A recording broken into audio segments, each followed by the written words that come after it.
I'm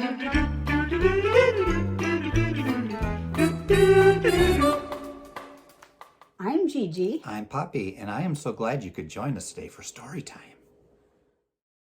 Today we are going to be reading Clifford's Hiccups, book written by Norman Bridwell, illustrated by Carolyn Bracken and Sandrina Kurtz. Hiccup, hiccup. Emily Elizabeth sat up in bed. What's that sound, she wondered. Hiccup. Hiccup, hiccup. Up popped the teddy bear. Up popped the doll. And up popped Emily Elizabeth. Clifford has the hiccups. Emily Elizabeth went down to breakfast. Hiccup, hiccup. Up popped the plates and cups. Up popped the orange juice right onto Mr. Howard's head. Maybe the vet can help, Clifford said Mrs. Howard. Dr. Dean checked Clifford's breathing. Hiccup, hiccup. Clifford just has a case of the hiccups. Dr. Dean said sooner or later they will go away. Outside the doctor's office, Clifford saw his friend T-Bone and Mac. Hiccup, hiccup.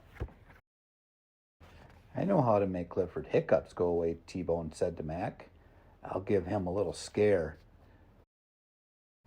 Boo, T-Bone shouted. But Clifford's hiccups did not go away. Hiccup. I now know how to make your hiccups go away, Mac said to Clifford. Follow me. Mac led Clifford to a kiddie pool. Shut your eyes, hold your ears, then turn upside down and drink, said Mac. So Clifford shut his eyes, held his ears, turned upside down, and drank when... Boo! T-Bone jumped out of the pool, and Clifford hiccup stopped. I did it, said T-Bone. I did it, said Mac. Hiccup! T-Bone and Mac were very disappointed. We really wanted to help, said T-Bone. You did help, said Clifford. You didn't make my hiccups go away, but I feel good because you tried so hard. Just then, Emily Elizabeth came by. How are your hiccups, she said. Everyone listened. Then they listened some more. Clifford's hiccups were finally gone.